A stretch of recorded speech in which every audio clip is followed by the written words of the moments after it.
Ça, l'incompatibilité sexuelle. Et l'autre incompatibilité, qui est beaucoup plus difficile, c'est les incompatibilités de caractère.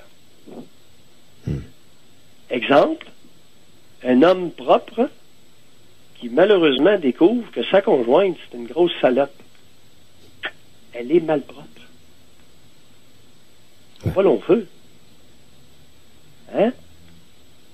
Il faut tolérer, mais ça va s'user à un moment donné. Ouais. Une femme qui est propre, qui a une belle tenue, puis elle réalise que son conjoint, là, il est malpropre en cibole. Il est cochon. Il se lave pas le bat. Il a le derrière, écoute, il s'essuie mal le derrière quand il va à la selle. C'est pas comique, ça, là. Mais tu peux pas essayer de communiquer. En fait, tu es en train de me dire, tu peux pas demander à quelqu'un de te donner ce qu'il n'y a pas. Donc, tu modifieras pas celui avec qui tu es. Il est comme ça. Une truie, c'est une truie. Une femme qui est malpropre, c'est une femme qui est malpropre. C'est pas drôle, ça, là. Il y a des hommes qui sont propres, il y a des femmes qui sont malpropres, et vice-versa. Dans les incompatibilités. Dans les incompatibilités de caractère. Ouais. Est-ce qu'on peut ajouter que les goûts ne se rejoignent pas?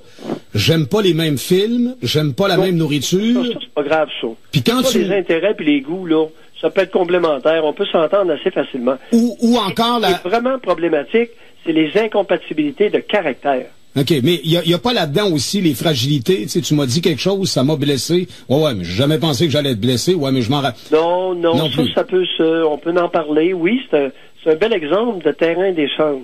OK. Ça, il y a des choses qui peuvent s'améliorer suite à l'échange. Mais les traits de caractère, t'as beau échanger.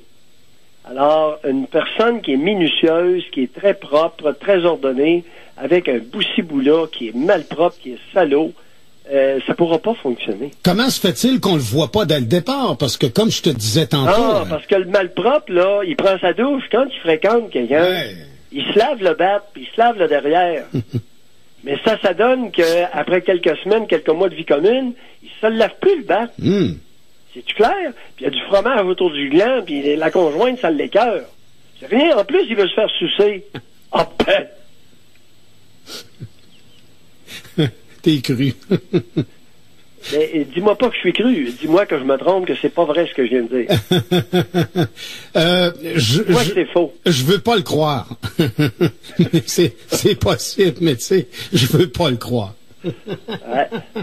Puis il veut se faire mon père pas le choix. Je peux t'assurer qu'il y a des femmes au Québec qui sont malpropres en cibole. T'es médecin, Pierre. Il enlève le petit culotte avec la serviette sanitaire dedans, puis il laisse ça à terre comme ça. Ça, là, ça existe, c'est pas rare, là. Ouais. Mais est-ce qu'on peut s'avancer au moins à se dire, s'encourager, que ce sont des cas isolés? Non. C'est un pourcentage, là. Ah oui? Alors, je donnais ça comme exemple. Oui. Incompatibilité. Oui. Alors, l'incompatibilité de quotient intellectuel, ça existe, puis c'est pas drôle. L'incompatibilité sexuelle, ça existe, et c'est pas nécessairement comique. L'incompatibilité de traits de caractère, ça existe, puis ça va nécessairement amener. Et il y a l'incompatibilité au niveau des habitudes de vie. Exemple, les poteux. Alors, de plus en plus, tu as des preneurs de drogue, des poteux. Ils potent à tous les soirs, puis il y a des femmes qui aiment pas ça, pantoute. Tu comprends? Oui.